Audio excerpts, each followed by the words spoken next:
የኢራን ዋና ከተማ ቴህራን ነዋሪዎች መዲናዋን ለቃችሁ ውጡ ተብሏል።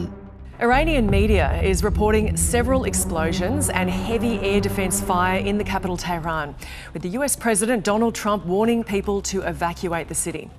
እስከዛሬው የተለየ አደገኛ የጥቃት አደጋ ኢራን አንዣቧል።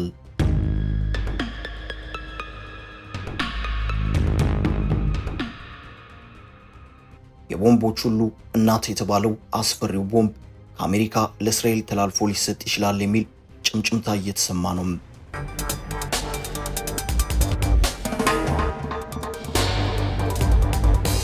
ከኢራን እስራኤል ጦርነት ጋር በተያያዘ ግራ አጋቢ ሁኔታዎች ተፈጥረዋል።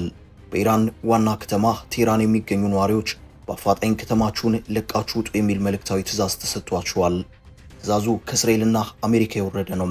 ቀደም ብሎ የእስራኤሉ ጠቅላይ ሚኒስትር ቤንያሚን ኔታንያሁ ከዚያም ፕሬዝዳንት ትራምፕ ተከትለው በአፋጣኝ ቴህራንን ለቃችሁ ውጡ የሚል ትዕዛዛዊ አጭር መልእክትን ለነዋሪዎቿ አስተላልፈዋል። ከቁጥሩ አንጻር የቴህራን ህዝብ እንዲህ በቀላሉ ለቃችሁ ውጡ የሚባል አይደለም። ቁጥሩ 10 ሚሊዮን ነው። በአንድ ሀገራት የአንድ ሀገር ህዝብ ቁጥር ማለት ነው። ጠቅላላ የኢራን ህዝብ ብዛት 90 ሚሊዮን ነው። ከዚህ ውስጥ 10 ሚሊዮን የሚሆነው በዋና ከተማዋ ቴህራን የሚኖር ነው። ከህዝቡ ቁጥር ብዙነት ባለፈ አንድ ሙሉ ከተማ ህዝብ ለቃችሁ ውጡ የሚል ትዕዛዝስ ማስተላለፍ ያስፈለገው ምን ታስቦ ነው የሚለው እጅግ እያነጋገረ ይገኛል። በአሁኑ ሰዓት ህዝቡ መዲናዋን ቴህራን ለቆ በመውጣት ላይ ይገኛል። ፕሬዝዳንት ዶናልድ ትራምፕ በዘንድሮ ዓመት ከተፈጠረው የዓለም አቀፉ የንግድ ጦርነት ጋር በተያያዘ በካናዳ እየተካሄደ በነበረው የቡድን 7 ሀብታም ሀገራት ስብሰባ ላይ ብዙ ይወያያሉ ተብሎ ቢጠበቅም እሳቸው ግን አቋርጠው ወደ ዋሽንግተን ተመልሰዋል። የእሳቸው ስብሰባውን አቋርጦ መመለስ አለ ነገር አስብሏል።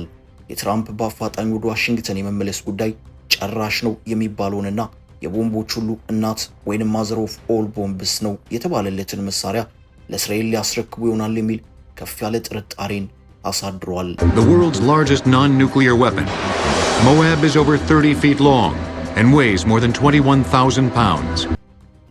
ይህ ቦምብ የኒውክሌር ታናሽ ወንድም የሚባልለትና በአሜሪካ እጅ ብቻ የሚገኝ ነው።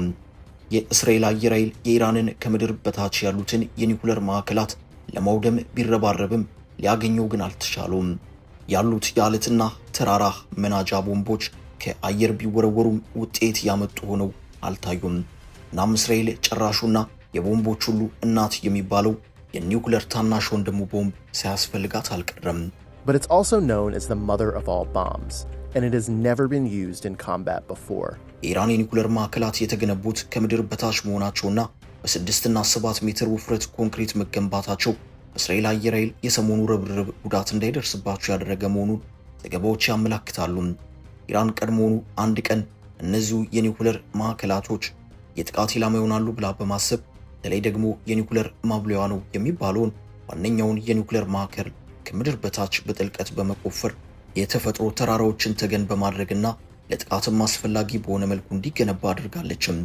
ሁሉም መረጃዎች የሚያመለክቱት እስካሁን ባለው ሁኔታ እስራኤል በአየር ኃይሉ አማካኝነት ያደረገቻቸው ብርቱ ርብርቦች ይህንኑ ዋነኛውን የኒውክሌር ማብለያ ማዕከል ማውደም ያልቻለች መሆኑን ነው። ሻሂድ የሚባለው የናታንዝ የኒውክሌር ማዕከል አጠቃላይ ይፈጃል የተባለው የገንዘብ መጠን ከ2 እስከ 3 ትሪሊዮን ዶላር ነው። የምድር ላይኛው ገጽ ክፍል ተቦርቡሮ 7.6 ኮንክሪት ባለው ውፍረት የተገነባ ማዕከል ነው። ከኮንክሪቱ ውፍረትም በተጨማሪ ቦታው የተመረጠውም ለጥቃት እጅግ አስቸጋሪ እንዲሆን ተደርጎም ነው። እስራኤል አሁን ያላትን የአየር የበላይነት በመጠቀም ዋነኛ ነው የተባለውን ይህንኑ የኒውክሌር ማብለያ ለማውደም ብርቱ ርብርቦችን እያደረገች ትገኛለችም። ነገር ግን ሁሉም ርብርብ ቢደረግም የ7 ሜትር ኮንክሪት ንቅንቅ ያላለ መሆኑን መረጃዎች እያመለከቱ ነው። ጉዳዩ በቀጥታ የሚመለከተው ዓለም አቀፉ የአቶሚክ ኢነርጂ ኤጀንሲ IAEA አካባቢው የእስራኤል የአየር ጥቃት መዳረሻ መሆኑን አመላክቶ እስካሁን ባለው ሁኔታ ግን ከርሰ ምድር ውስጥ የሚገኘው ግዙፉ የኒውክሌር ማብለያ ግን ምንም አይነት ጉዳትን ያላስተናገደ መሆኑን አስታውቋል። ይሁንና አካባቢው ያሉት መሰረተ ልማቶች ግን ሙሉ በሙሉ ወድመዋል። እስራኤል እስከዛሬም ድረስ ለቀናት ባደረገቻቸው የአየር ኃይል ርብርቦች ይህንን ዋነኛ የኢራን የዩራኒየም ማብለያ የሆነውን የኒውክሌር ማዕከል እንዴት ማውደም አልቻለችም የሚል ጥያቄ እየተነሳም ይገኛል። በናታንዝ የሚገኘው የኢራን የኒውክሌር ማዕከል ዋነኛ የኒውክሌር ግብዓት የሆነውን ዩራኒየም አበልጽጎ ወደ ጦር መሳሪያ ደረጃ ወይንም ዊፐንስ ግሬድ ዩራኒየም ወደሚባለው ከፍ የሚያደርግ ማዕከል ነው። ማዕከሉ እንዲሁ ሲነገር ቀላል ይመስላል። ቢሊዮን ዶላሮች ኢንቨስት ያደረጉበትና ኢራናውያንን ጨምሮ የበርካታ ዓለም አቀፉ የዘርፉ ሳይንቲስቶች ዕውቀት የፈሰሰበት ነው። ኢራንም ቢሆን ሳትሰስት በዓመት ውስጥ አለኝ ያለችውን ገንዘብ ሁሉ ያፈሰሰችበት ተቋም ነው። አሁን ደግሞ ይህንን ማዕከል ለማፍረስ ከፍተኛ የኃይል ርብርብ እየተደረገም ይገኛል። እስራኤል ባላት የአየር ኃይል የበላይነት እነዚህኑ ከምድር በታች ያሉ የኢራን የኒውክሌር ማዕከላት ለማውደም ባንከር በስተር የተባሉትን ከፍተኛ የሆነ ፍንዳታን የሚያስከትሉ የቦምብ አይነቶችን መጠቀም ይጠበቅባታል። ባንከር በስተር ቦምቦች አለቶችን ለማለፍ ኮንክሪቶችን ለማውደም ተብለው ለዚሁ ዓላማ ዲዛይን ተደርገው የተመረቱ የቦምብ አይነቶች ናቸው። ባንከር በስተር ቦምቦች በደረጃቸው ይለያያሉ። እስካሁን ባለው ሁኔታ ባንከር በስተር የቦምብ አይነቶች ውስጥ የመጨረሻውን የቴክኖሎጂ ጫፍ የታጠቀችው አሜሪካ ብቻ ነች። እስራኤልን ጨምሮ ሌሎች ሀገራት የተለያዩ የዚህ ቦምብ አይነትን ታጥቀዋል። መጨረሻ ጭራሽ በሚባል ደረጃ ያለውን የዚህን የቦምብ ደረጃ የታጠቀችው ግን አሜሪካ ብቻ ነች። ይህንን የትኛውንም አይነት ኮንክሪት ይባል የተፈጥሮ ጋራ ደርምሶ ቁልቁል በመግባት ከባድ ጉዳት የሚያደርሰውን የአሜሪካ የባንከር በስት ቦምብ ወይንም ማዘር ኦፍ ኦል ቦምብስ የሚል ስያሜን ሰጥቶታል። ይህ የቦምብ አይነት ከኒውክሌር ውጪ ካሉት ወይንም ነን ኒውክሌር ቦምብስ ከሚባሉት የዓለማችን የቦምብ አይነቶች መካከል ሁሉ እጅግ አደገኛው አውዳሚ ቦምብ የሚባለው ነው። ተንታኞች እንደሚሉት ከሆነ አሁን ከምድር በታች ያሉትን የኢራን የኒውክሌር ማዕከላትን ለማውደም ብቸኛው አቅም ያለው የቦምብ አይነት ይኸው ማዘር ኦፍ ኦል ቦምብስ በመባል የሚታወቀው የቦምብ አይነት ብቻ ነው።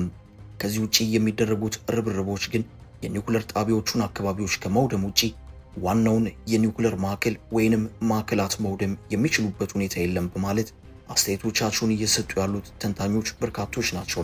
ይህንን ቦምብ አሜሪካ ለእስራኤል አሳልፋ ትሰጣለች ወይ የሚለውን በራሱ ጥያቄ ነው። Donald Trump. When asked if he personally authorized the strike, Trump responded, "Everybody knows exactly what happened. What I do is authorize my military." ለዚያም ነው እስራኤል በአሁኑ ጥቃቷ የኢራንን የኒውክሌር ፕሮግራም በተወሰኑ ዓመታት ወደ ኋላ ልታዘገየው ብትችል እንጂ 100% ውድመትን በመፈጸም ቀሪ እንዲሆን ማድረግ አትችልም የሚሉ አስተያየቶች ጎልተው እየተሰሙ የሚገኙትም። ለዚያም ነው እስራኤል በአሁኑ ሰዓት ኒውክሌር ፕሮግራሙን ማውደም ከሚለው ፈቀቅ በማለት የስርዓት ለውጥ ወይንም ረዥም ቼንጅ ወደሚባለው ያመራችሁ የሚሉ አስተያየቶችም እንደዚሁ እየተበራከቱ ይገኛሉ። ኢራን በርካታ የኒውክሌር የግንባታ ማዕከላት አሏትም። የኢራንን የኒውክሌር እንቅስቃሴ በተመለከተ ቁጥጥሮችን ሲያደርግ የቆየው ዓለም አቀፉ የአቶሚክ ኤጀንሲ IAEA ነው። በዚህ መሰረት ኢራን አሉኝ ያለቻቸውን የኒውክሌር ማዕከላት ለዚሁ አካል አስመዝግባ ክትትሎች ሲደረጉባት ቆይተዋል። ክትትሎቹ አንድ ጊዜ ሲቀጥሉ፣ ሌላ ጊዜ ደግሞ መልሰው ሲጀመሩ አሁን ያሉበት ደረጃ ላይ ደርሰዋል። ኢራን ሁል ጊዜም የምትለው የኒውክሌር ፕሮግራሟ ለኤሌክትሪክ ኃይል ማመንጫ እንጂ የኒውክሌር ጦር መሳሪያ ለመገንባት አይደለም የሚል ነው። የኢራን አባባል ግን በእስራኤልና ኢራን በኩል ተቀባይነት ሊያገኝ አልቻለም። አሁን በኢራን በተለያዩ ቦታዎች ያሉት የኒውክሌር ማዕከላት ወይንም ኒውክሌር ሳይትስ በግልጽ ኢራን አምና ያሳወቀቻቸውና እንደዚሁም ከማንም እይታ ውጪ በማድረግ እንዳች አይነት መረጃን ያልሰጠችባቸው የሚባሉትም አሉ። እነዚህ በዓለም አቀፉ አቶሚክ ኢነርጂ ያልታወቁት የኢራን የኒውክሌር ተቋማትን በተመለከተ ዛሬም ድረስ የቀጠሉ ጥርጣሬዎች አሉ። ያም ሆኖ ግን አሁን በእስራኤል አየር ኃይል ከፍተኛ ርብርብ ድብደባ እየተደረገባቸው ያሉት የኢራን የኒውክሌር ሳይቶች ግን በዓለም አቀፉ አቶሚክ ኢነርጂ ኤጀንሲ የታወቁና ብዙም ዓመታት የዘለቀ ክርክር ሲደረግባቸው የነበሩ ናቸው። እነዚሁ ዋና ዋና የኢራን የኒውክሌር ማዕከላት መካከልም ፎርዶ፣ ናታንዝ፣ ሻሂድ፣ ኢስፋሃን የሚባሉና ሌሎችም ይገኙበታል። አሁን የእስራኤል አየር ኃይል የጥቃት የርብርብ ማዕከል ሆኖ ተከታታይነት ያለው የአየር ድብደባ እየተካሄደባቸው ያሉት እነዚሁ ማዕከላት ናቸው። ድብደባው መቀጠሉን ተከትሎ በእነዚሁ ማዕከላት ያሉና ቢያፈተልኩ ለሰው ልጅ እጅግ አደገኛ የተባለን ጨረር በማመንጨት አጠቃላይ ጥፋትን ሊያደርሱ ይችላሉ በሚል ስጋቱ አይሏል። ኒውክሌር የሚገነባው ወይንም የሚሰራው አደገኛ ጨረር አመንጪ ከሆኑ ኬሚካሎች ነው። አንድ ኒውክሌርን ለመስራት የፈለገ አካል እንደ ዩራኒየም ያሉ አደገኛ ጨረር አመንጪ የሆኑ ኬሚካሎችን አብዝቶ ማከማቸት ብሎም በብዙ ሳይንሳዊ ሂደቶች ማበልጸግ ግድ ይለዋል። ከኬሚካሎቹ አደገኛ ተፈጥሯዊነት አኳያ ይህንን የሚያደርገው አካል በዚያው መጠን አደጋንም ጭምር እየሰበሰበም እንደሆነ መታወቅ አለበትም። እነዚህ የኒውክሌር መሳሪያ የሚሆኑት ግብዓቶች በዚያው መጠን ከፍተኛ ጥንቃቄን የሚጠይቁም ናቸው። በአየር ጥቃት መደብደብ ይቅርና በአሰራር ሂደት ሳይቀር ኬሚካሎቹ በማናቸውም መልኩ እንዳያፈተልኩ የሚደረገው ጥንቃቄ በእጅጉ የበረታ ነው። ሆኖም አሁን እየሆነ ያለው ታሪክ ግን ሌላ ነው። በእነዚሁ የኢራን የኒውክሌር ማዕከላት ላይ እስራኤል ያልተቋረጡ የአየር ድብደባዎችን እያደረገች ትገኛለች። ብዙዎቹ የኒውክሌር ማዕከላት ወይንም ተቋማት የሚገኙት በኢራን ከተሞች ቅርብ ርቀት ላይ ነው። አንዱም እጅግ ፈታኝ ያደረገው ጉዳይ ይኸው ነው። አንደኛ ኬሚካሎች ካፈተለኩ ህዝብ በጅምላ ሊያልቅ ይችላል የሚሉ ስጋቶች ንረው እየተሰሙ ነው። በየትኛውም የኒውክሌር ማዕከል በሚደርስ ጥቃት የሚያመልጡ አደገኛ ጨረራ ምንጭ ኬሚካሎች ካሉ የሚሊዮኖች ህይወት አደጋ ላይ መሆኑ እርግጥ ነው። አሁን የበርካቶች ስጋትና ርብርብም ያለው እዚሁ ነጥብ ላይ ሆኗል። ከሁሉም ከፍተኛ የሆነ የዩራኒየም ክምችት እንዳለበት የሚነገረውና በአየር ጥቃቱ ከተደረመሰ እጅግ አደገኛ የሆነ የከፋ እልቂትን ያስከትላል ተብሎ የተፈራው በናታንዝ በሚገኘው የኢራን የመሬት ውስጥ የዩራኒየም ማበልጸጊያ ፋብሪካ ነው። ይህ ዋነኛ የኢራን የዩራኒየም ማብለያ ወይንም ማበልጸጊያ ማዕከል ነው። ማዕከሉ ሁለት ክፍሎች አሉት። አንደኛው በገጸ ምድር ላይ የሚታይ ሲሆን ሌላኛው ደግሞ ከምድር በታች ወይንም በከርሰ ምድር የተገነባ ነው። እስራኤል አየር ኃይል የፈጸማቸውን ጥቃቶች ተከትሎ ሙሉ በሙሉ ካልወደሙ በእጅጉ ተጎድተዋል ሲሉ የዓለም አቀፉ የኒውክሌር ተቆጣጣሪ ድርጅት ኃላፊ ለቢቢሲ ተናግረዋል። ዓለም አቀፉ የአቶሚክ ኢነርጂ ኤጀንሲ ባልደረባ ራፋኤል ግሮሲስ ይህ የሆነው በጥቃቱ ምክንያት የኤሌክትሪክ ኃይል መቆራረጥ ሲሆን ከመሬት በላይ ያለው ፋብሪካ ሙሉ በሙሉ ወድሟል ብለዋል። ከመሬት በታች ያለው ዩራኒየም ንጥረ ነገርን እያጣራ ወደ ከፍተኛ ደረጃ ከፍ የሚያደርገው ዋና ማዕከል የዚሁ ጥቃት ሰለባ ሊሆን ይችላል የሚል ስጋትን አሳድሯል። እስካሁን ባለው ሁኔታ ከምድር በታች ያለው ክፍል ምንም አይነት ጉዳትን ያላስተናገደ መሆኑ ታውቋል። ችግሩ ጥቃቱ አሁንም የቀጠለ በመሆኑ በምን ሰዓት ምን ሊፈጠር የሚችል መሆኑ አለመታወቁ ነው። በኢስፋሃን የኒውክሌር ቦታ ላይ 4 ህንፃዎች ጉዳት ደርሶባቸዋል። ነገር ግን ከመሬት በታች በሚገኘው ፎርዶ ማበልጸጊያ ጣቢያ ላይ ምንም አይነት ጉዳት እንዳልታየ ተነግሯል። የላይኛው የገጸ ምድሩ ክፍል ቢሮዎች፣ የኤሌክትሪክ ኃይል ማመንጫ ተቋማትና ሌሎች ቀለል ያሉ መሰረተ ልማቶች ያሉበት ቦታ ነው።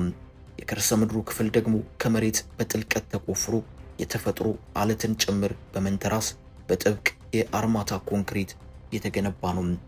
አበቃን። ሰናይ ጊዜን ተመኘን።